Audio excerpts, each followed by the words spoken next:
Hello everyone, कैसे हैं आप। आई होप आप घर पे अच्छे से होंगे। तो बच्चे, आज हमारा एपी का लास्ट लेक्चर है एनसीईआरटी पे बेस्ड। देखो, मैंने हर एक चैप्टर के एक्स्ट्रा क्वेश्चंस भी आपको करवाने हैं, लेकिन फर्स्ट मेरी प्रायोरिटी है कि यार आपको मैं एनसीईआरटी अच्छे से कंप्लीट करवा दूं, हर एक क्वेश्चन एक्सरसाइज का, और जो इंपॉर्टेंट एग्जाम्पल्स होती हैं वो सब मैं आपको करवा दूँ। एक्स्ट्रा क्वेश्चन की कुछ मेरे पास डिमांड आ रही कि सर आप आर डी शर्मा से कुछ इंपॉर्टेंट क्वेश्चंस करवा दो। मैं 100% वो करवाऊंगा, लेकिन आपको भी पता है, सबको पता है, जो आपका सीबीएसई एग्ज़ाम होता है, बोर्ड का एग्ज़ाम होता है, उसमें 99%, बिल्कुल 99% आपका जो क्वेश्चंस होते हैं वो सारे एनसीईआरटी से ही होते हैं। अगर 1% उन्होंने एक्स्ट्रा कुछ रखा भी होता है तो वो उतना हाई लेवल का नहीं होता है, वो जस्ट कोई टर्म वगैरह चेंज की होती है, थोड़ा सा क्वेश्चन में ट्विस्ट किया होता है, उतना ही रहता है। लेकिन 99% आपका जो पेपर होता है बोर्ड का वो एनसीईआरटी से ही होता है। तो इसलिए मेरी जो फर्स्ट प्रायोरिटी है वो एनसीईआरटी ही है। तो पहले मैं आपको एनसीईआरटी कंप्लीट करवाऊंगा एकदम परफेक्ट। उसके बाद जैसे हमारी एनसीईआरटी कंप्लीट होती है, हर एक चैप्टर के हम एक्स्ट्रा क्वेश्चन स्टार्ट करेंगे। आरडी से कर लेंगे या और कोई अच्छी बुक देख लेंगे, वहां से कर लेंगे। प्लस जो प्रीवियस ईयर क्वेश्चन होते हैं जो आपके सीबीएसई बोर्ड एग्जाम में आ रखे हैं, हर एक चैप्टर वाइज मैं वो भी आपको करवाऊंगा। लेकिन मेरी जो फर्स्ट प्रायोरिटी है वो एनसीईआरटी ही है। Okay dear, so let's start today's lecture. आज हम एग्जाम्पल्स डिस्कस करेंगे, हर एक एग्जाम्पल देखेंगे, कोई ऐसी एग्जाम्पल तो नहीं है जो आप नहीं कर पाएंगे। So the first example of this chapter AP is what, कि आपको एक एपी दे रखा है, right the first term and the common difference. अब देखो, इतना पूरा करने के बाद, सभी एक्सरसाइज, ऑप्शनल एक्सरसाइज भी करने के बाद, तो ये क्वेश्चन अब आपके लिए बाएं हाथ का खेल है। तो एक तो आपको फर्स्ट टर्म लिखनी है जो आपको दिख ही रही है, और साथ में कॉमन डिफरेंस। तो कॉमन डिफरेंस कैसे बताया मैंने, किसी भी एपी का नेक्स्ट टर्म में से प्रीवियस टर्म को माइनस कर दो। तो भाई 1/2 में से 3/2 माइनस किया तो -1 आ गया। तो ऐसी एग्जाम्पल्स को आप वैसे ही चुटकी बजा के कर सकते हो, कोई दिक्कत नहीं है।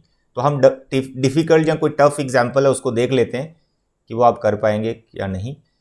एग्जाम्पल नंबर 2 डिस्कस तो मैं हर एक करूंगा, ठीक है। सॉल्व करने में कोई डिफिकल्ट वाली देखते हैं अगर आई तो।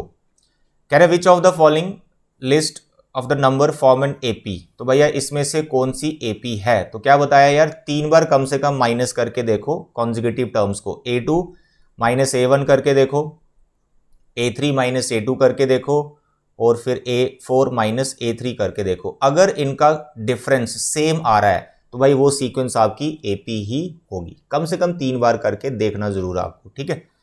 तो देखें, जैसे फर्स्ट पार्ट कर रखा है, ये माइनस किया, 6 आ गया, फिर 6 आ गया, फिर 6 आ गया, तो difference is same, it means this sequence is an AP, that's all. And right the next 2 terms. तो जैसे डिफरेंस आ गया 6, तो नेक्स्ट टर्म क्या होगी, 22 में 6 प्लस कर दो, नेक्स्ट टर्म आ गई।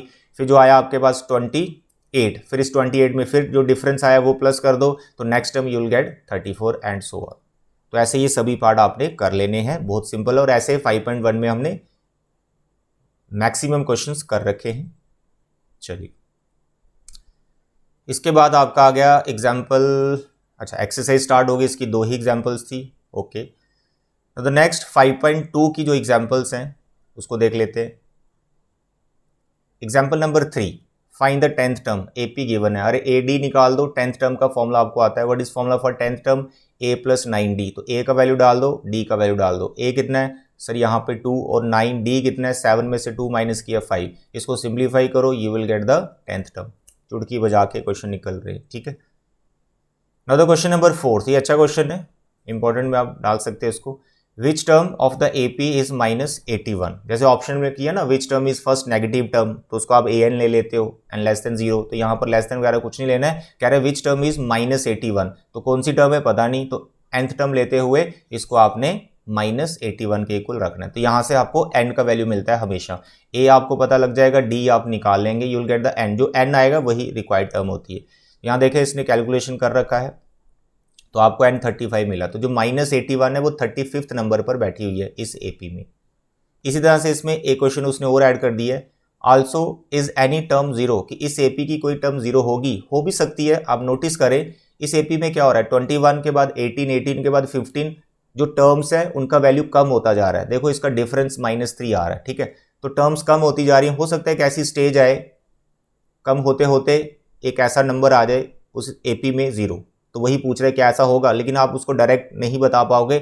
आप उसको ऐसे करो कि nth टर्म को 0 के बराबर रखो, जिस टर्म के लिए पूछा है, जैसे 0 के लिए पूछा तो उसको आपने nth टर्म के इक्वल रखना है। तो यहाँ से nth टर्म का फॉर्मूला लगाकर a और d की वैल्यू डालकर n का वैल्यू देखो, अगर n नेचुरल नंबर आता है, अगर n नेचुरल नंबर आता है तो भाई 0 उस AP की टर्म होगी, अगर नहीं आता तो नहीं होगी। सिंपल, नेचुरल नंबर आना चाहिए।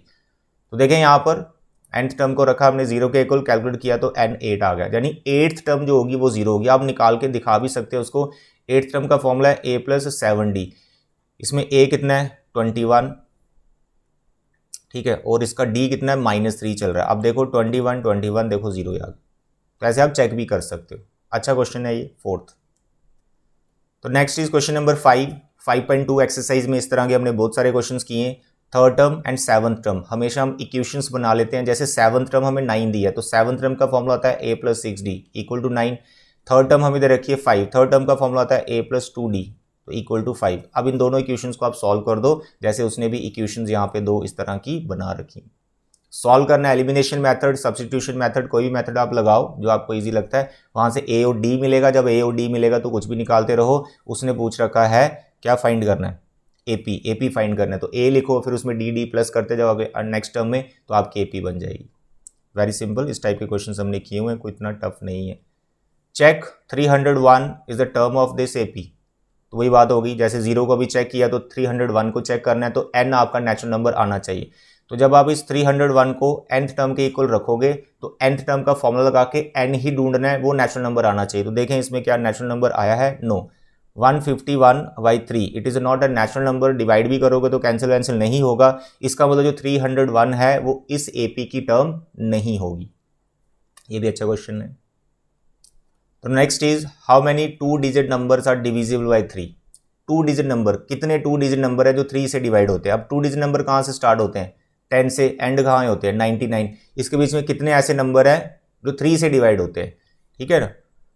How many 2 digit number are divisible by 3, 10 to 99 सब काउंट करना है। तो डिविजिबल बाय 3 की पहले सीक्वेंस बनानी पड़ेगी। 10 तो 3 से डिवाइड होता नहीं, 11 भी नहीं होता, तो 12 से स्टार्ट करेंगे। 12 फिर 3 का आप जंप लेते जाओ, जिसके लिए डिविजिबल या मल्टीपल दिखाया होता है उतने का ही जंप लेना होता है। 15 फिर 18 और लास्ट नंबर आपका 99। ये लास्ट नंबर आपको n का वैल्यू दे देगा, ठीक है, यानी an आपका 99 बैठेगा, a आपका 12 है, n-1 और कॉमन डिफरेंस आपका 3 का चल रहा है। यहां से आपको n मिलेगा, जो n मिलेगा उतने ही 2 डिजिट नंबर है जो 3 से डिवाइड हो जाते हैं।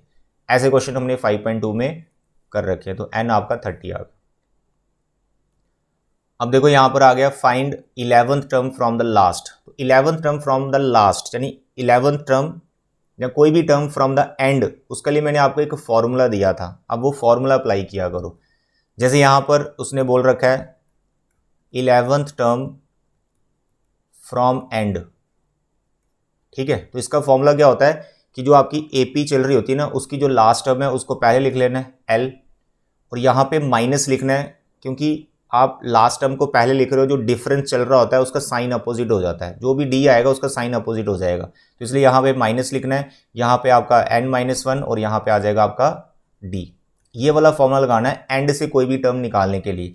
अब L देखो इसका कितना है -62, यहाँ लिखना है -n-1, एंड कितना, जो वाली टर्म एंड से पूछी हुई है 11th पूछी है तो 11-1। D कितना है, नॉर्मल जो AP दे रखी है ना, इसको रिवर्स नहीं करना अगर ये फॉर्मूला लगा रहे हो, क्योंकि माइनस मैंने पहले ही एडजस्ट कर दिया हुआ है, रिवर्स नहीं करना। नॉर्मल जो आपको यहाँ पे डिफरेंस दिख रहा है वही लगाना है। तो 7 में से 10 -3 यहाँ पर आपको डिफरेंस लिखना है, तो ये +3 हो जाएगा इधर।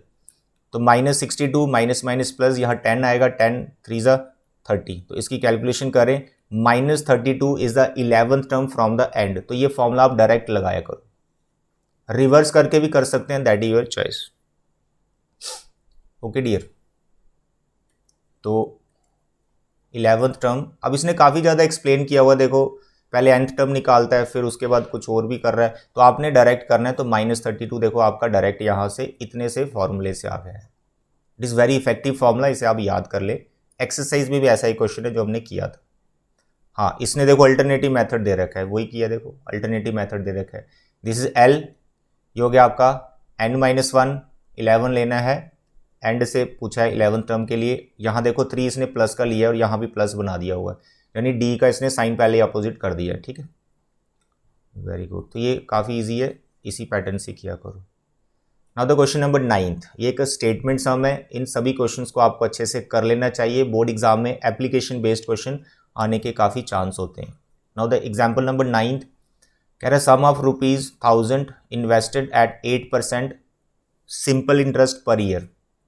Okay, calculate the interest at the end of each year. हर साल के बाद कितना इंटरेस्ट है एक तो वो कैलकुलेट करो।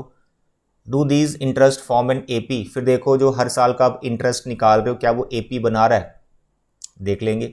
Find the interest at the end of 30 year. 30 साल के बाद कितना इंटरेस्ट हो जाएगा, making use of this fact. Okay, AP को यूज करते हुए फिर आपने टोटल इंटरेस्ट निकाल लेना है eight the end of 30 years. अब आपको पता है यार PRT/100, 7th 8th क्लासेस में आपने ये फॉर्मूला पढ़ा होगा। सिंपल इंटरेस्ट को कैलकुलेट करने का ये फॉर्मूला है PRT/100। पी होता है प्रिंसिपल, जो अमाउंट आपने डिपॉजिट किया जाए, जो भी एक्चुअल अमाउंट है, जैसे यहाँ पे 1000 है। और रेट होता है, आर होता है रेट ऑफ इंटरेस्ट, जो आपको लग रहा है 8% लग रहा है पर ईयर। और टी होता है टाइम, कितने साल का आप, नंबर ऑफ कन्वर्जन पीरियड कितने की, 2 साल के बाद आप निकाल रहे हो इंटरेस्ट की, 1 साल बाद के निकाल रहे हो, 5 साल के बाद निकाल रहे हो, तो टी वाली वैल्यू बैठ जाती है। और डिवाइड बाई 100 तो आता ही है, ये जो रेट परसेंटेज में दिया होता है उसका ये 100 होता है। ओके, अब देखो interest at the end of first year, principal rate first year है तो 1 आएगा, डिवाइड बाई 100 कैलकुलेट किया 80 आया। इसी तरह से कुछ नहीं करना, यहाँ पे 2 फिर ये 3 है ना, सेकंड ईयर थर्ड ईयर ऐसे कैलकुलेट करते जाना। तो आपके पास देखो यहाँ सीक्वेंस बन रही है 80, 160 फिर 240। तो आपने जब इसको एक सीक्वेंस में लिखा है ना, सारे इंटरेस्ट निकालने के बाद सीक्वेंस में लिखा, तो देखो क्या ये कोई एपी बन रही है। देखो 80 फिर 160, 160 में से 80 माइनस करो तो आपको 80 मिलेगा, ठीक है। 240 में से 160 माइनस करो, सर फिर 80 आ रहा है। एक और निकाल के देख लो, फिर माइनस करो, अगर तो डिफरेंस सेम ही चल रहा है 80 का, तो इट मीन्स ये सीक्वेंस एपी ही है। बस आपको यही चेक करना है, ठीक है। यस, ये सीक्वेंस एपी ही है, डिफरेंस 80 आ रहा है, फर्स्ट टर्म 80 है, फिर उसने 30 साल के बाद कितना इंटरेस्ट होगा, तो भाई 30th टर्म आप फाइंड करो, 2400 is the interest after the end of 30 years. Simple question है, बस स्टेटमेंट सम है, इंटरेस्ट की सीक्वेंस बनानी है, वो एपी होगी, फिर 30 साल वाला इंटरेस्ट निकालने के लिए 30th टर्म आपको निकाल देनी है। Very simple. अब इसी तरह से क्वेश्चन नंबर, एग्जाम्पल नंबर 10, ये भी आपका स्टेटमेंट सम है, एप्लीकेशन पार्ट है, देख सकते हैं क्या है। In a flower bed there are 23 roses plants, 23 rose plants in the first row. Okay, 21 in the second row. भाई रोज में प्लांट्स लगाए जा रहे हैं, फर्स्ट रो में 23 आ गए, नेक्स्ट में 21 आ गए, फिर नेक्स्ट में 19 आ गए, and so on. There are 5 rose plants in the last row. Last में जो रोज प्लांट्स लगाए वो कितने हैं, 5 है, ठीक है। How many rose are there in a flower bed, तो नंबर ऑफ रोज कितनी है। तो भाई पहले तो सीक्वेंस बना लो, ये एपी है या नहीं वो देख लो। 23 फिर 21 फिर 19 फिर 5, इनको माइनस करके देखो क्या ये एपी बन रही है, करके देख लो, बिल्कुल ये एपी बन रही होगी, जिसमें आपको डिफरेंस दिख ही रहा है। कॉमन डिफरेंस कितने का चल रहा है, सर जी 2 कम हो रहा है, तो -2 का कॉमन डिफरेंस चल रहा है यहाँ पर। और जिसमें फर्स्ट टर्म आपकी 23 है। अब क्योंकि लास्ट रो में कितने प्लांट लगे हैं वो हमें गिवन है, तो वो आपकी nth टर्म हो जाएगी, दैट इज 5। That's all.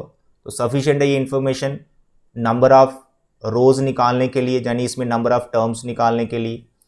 तो an इज 5, ठीक है, तो an 5a और d का वैल्यू n ही निकलेगा, तो n इज 10। तो नंबर ऑफ जो रोज है जहाँ प्लांट लगाए गए हैं वो कितनी रोज हैं, 10 रोज हैं।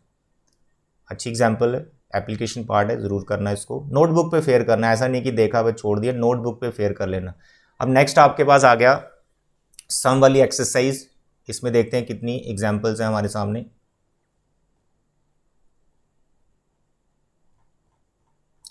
ये तो फॉर्मूला समझा रखा है, ठीक है। Now the example number 11। अब फर्स्ट इसकी एग्जाम्पल जो है वो काफ़ी सिंपल है, sum of the first 22 terms. अब देखिए यार इतने क्वेश्चन हम कर चुके हैं, तो ये क्वेश्चन हमारे लिए कुछ नहीं है। 22/2 यानी n/2, 2a, a कितना है इसका 8, प्लस n-1, 22 - 1 इंटू d, 3 में से 8 - 5, बस इसको कैलकुलेट करना है। तो ये क्वेश्चन तो आप ऐसे चुटकी बजा के कर सकते हो, क्योंकि ऐसे क्वेश्चन तो एक्सरसाइज में हमने खूब कर रखे हैं। Example number 12, if the sum of the first 14 terms is this. भाई देखो इसमें सम दे रखा है 1050, और ये नंबर ऑफ टर्म्स वो भी पता है कि 14 टर्म का सम है, ठीक है।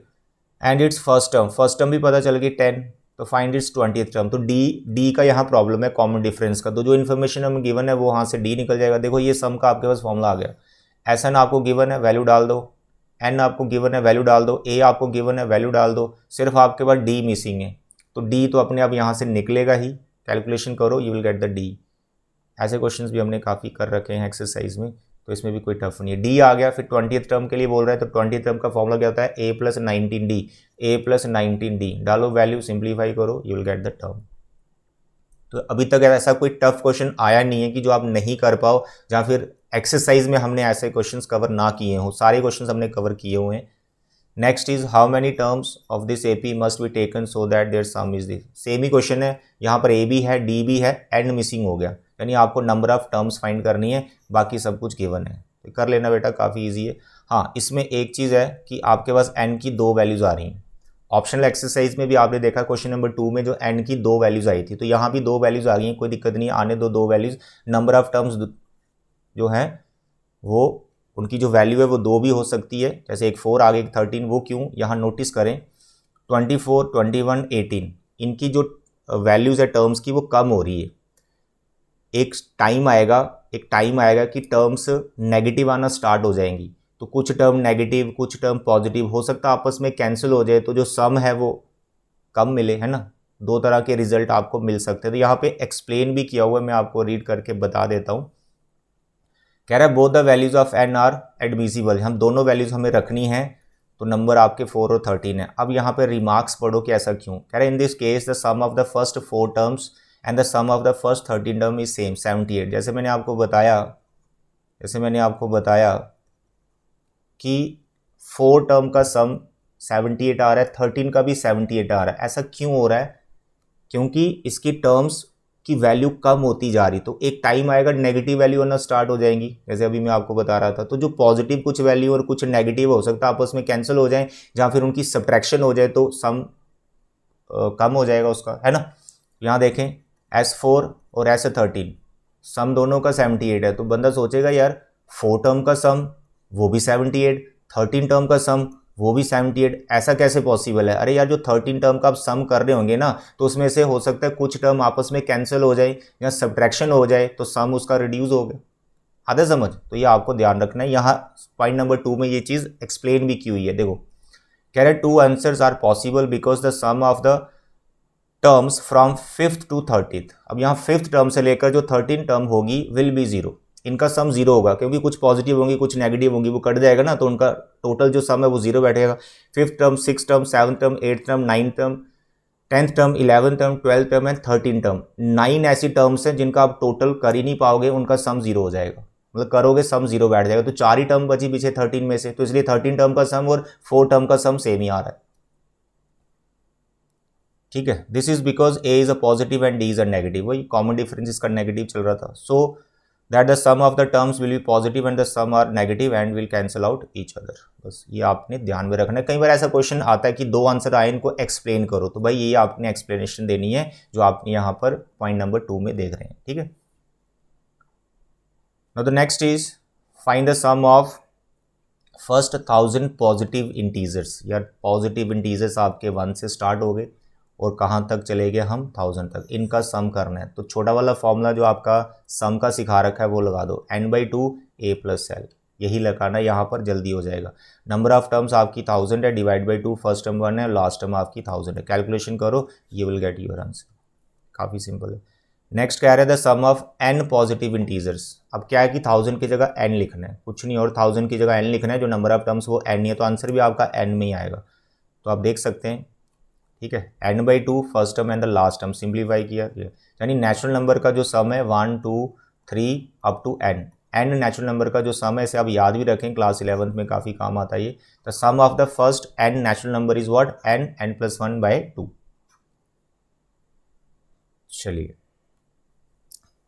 Example number 15, find the sum of first 24 terms of the list of the number whose nth term is given by this.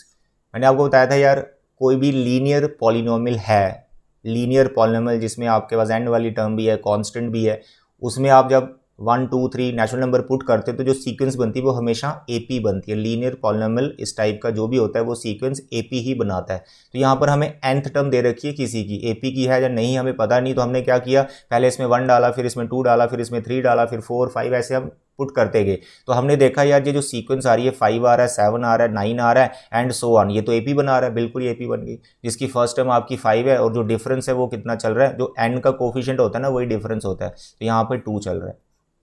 A5 common difference is 2, तो फाइंड क्या करना है, sum of 24 terms that you can find. तो क्या formula बैठेगा, ये वाला लगाना है, n/2 2a plus n-1 into D. I hope इसके आगे आप कर सकते हैं, ऐसे क्वेश्चंस काफ़ी हमने एक्सरसाइज में कर रखे हैं।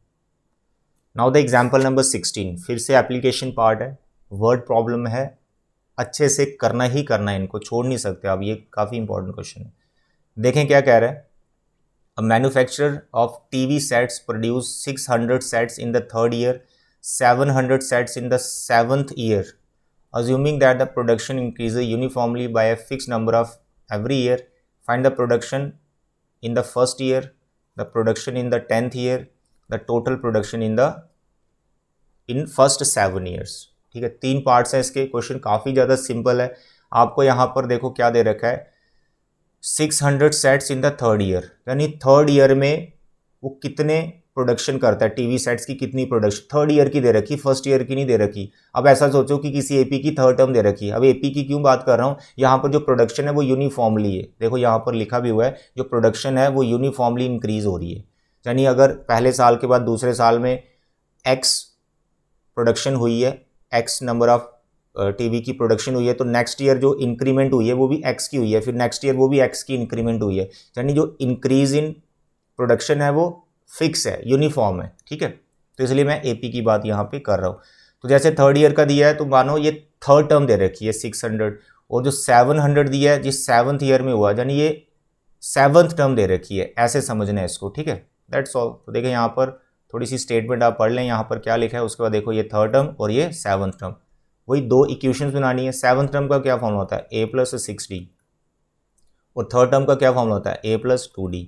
बस आप इनको सिंप्लीफाई करो, क्या मिलेगा आपको, a का वैल्यू मिल जाएगा और आपको d का वैल्यू मिल जाएगा। बस दोनों का वैल्यू निकालो, फर्स्ट ईयर पूछा है यानी फर्स्ट टर्म फाइंड कर देनी है, ठीक है।